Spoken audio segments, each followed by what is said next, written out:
دنیا میں انسان کا سامنا دو ایسی حقیقتوں سے پڑتا ہے جن کو تسلیم کرنا اس کی مجبوری ہوتی ہے۔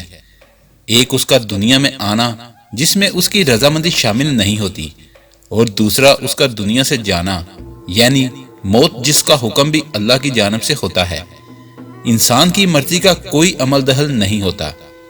اسلام کے مطابق موت انسان کی دنیاوی زندگی کا خاتمہ ضرور ہے، مگر موت کے بعد کے مراحل کو بھی قرآن میں تفصیل کے ساتھ بیان کیا گیا ہے، جس کی روح سے انسان کی اپنی زندگی میں کیے گئے اعمال کا حساب اس کو مرنے کے بعد دینا پڑے گا۔ اس حساب و کتاب کے لیے قیامت کا دن رکھا گیا ہے، مگر اس کے ساتھ ساتھ کچھ گناہ ایسے بھی ہیں جن کے عذاب کے لیے قیامت کے دن کا انتظار نہیں کیا جائے گا، اور جن کی سزا کا آغاز ان کے مرنے کے فوراً بعد قبر میں جاتے ہی شروع ہو جاتا ہے۔ ان میں سے سب کچھ گناہوں کے بارے میں قرآن و حدیث میں بتایا گیا ہے۔ تو سب سے پہلے بات کرتے ہیں نماز چھوڑ دینے کی سزا۔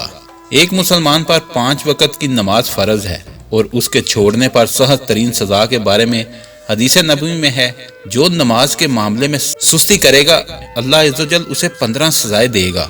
ان میں سے 6 دنیا میں، 3 موت کے وقت، 3 قبر میں، اور 3 قبر سے نکلنے کے بعد ہوں گی۔ قبر میں 3 سزائیں یہ ہوں گی: نمبر 1، اللہ عز و جل اس پر اس کی قبر تنگ کر دے گا، اور قبر اسے اس طرح دبائے گی کہ اس کی پسلیاں ٹوٹ پھوٹ کر ایک دوسرے میں وصل ہو جائیں گی۔ نمبر 2، اس کی قبر میں آگ بھڑکا دی جائے گی، جس کے انگاروں میں وہ دن رات الٹ پلٹ ہوتا رہے گا۔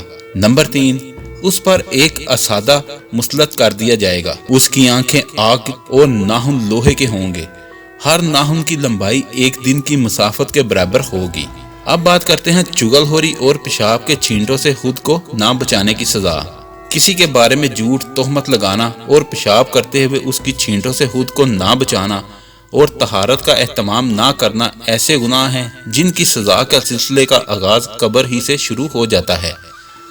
حضرت عبداللہ بن عباس رضی اللہ عنہ بیان کرتے ہیں کہ نبی کریم صلی اللہ علیہ وآلہ وسلم 2 قبروں کے پاس سے گزرے۔ آپ صلی اللہ علیہ وآلہ وسلم نے فرمایا کہ ان قبر والوں کو عذاب ہو رہا ہے، اور انہیں کسی بڑے گناہ کی وجہ سے عذاب نہیں ہو رہا، بلکہ ان میں سے ایک تو پیشاب کی چھینٹوں سے نہیں بچتا تھا، دوسرا چغل خوری کیا کرتا تھا۔ پھر آپ صلی اللہ علیہ وآلہ وسلم نے کھجور کی ٹہنی لی اور اسے درمیان میں سے 2 حصوں میں تقسیم کر دیا۔ آپ صلی اللہ علیہ وآلہ وسلم نے اس کو ان دونوں قبروں پر گاڑ دیا۔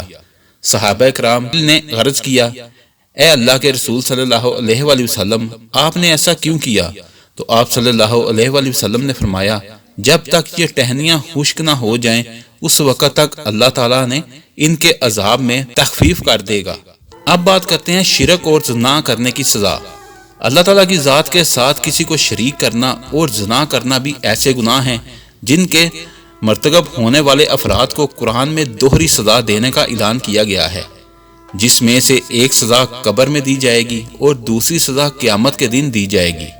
ارشاد باری تعالیٰ ہے، اور وہ لوگ جو اللہ تعالیٰ کے ساتھ کسی دوسرے معبود کو نہیں پکڑتے اور کسی ایسے شخص کو جسے اللہ تعالیٰ نے قتل کرنا یعنی حرام قرار دیا، اسے وہ حق کے سوا قتل نہیں کرتے، اور نہ ہی وہ زنا کا ارتکاب کرتے ہیں، اور جو کوئی یہ کام کرے گا وہ اپنے اوپر سخت وبال لائے گا، اسے قیامت کے دن دوہرا عذاب دیا جائے گا، اور وہ ذلت و خواری کے ساتھ ہمیشہ اسی عذاب میں رہے گا، سوائے ان لوگوں کے جو توبہ کریں اور ایمان لائیں۔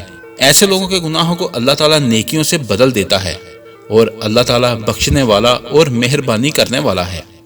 اللہ تعالیٰ تمام مسلمانوں کو ان گناہوں سے بچنے کی توفیق عطا فرمائے اور عذاب قبر سے بچائے، آمین۔ اگر آپ کو ہماری ویڈیو اچھی لگی ہے تو اس کو لائک اور شیئر کریں، اور ہمارے چینل کو سبسکرائب کرنا نہ بھولیے۔ شکریہ۔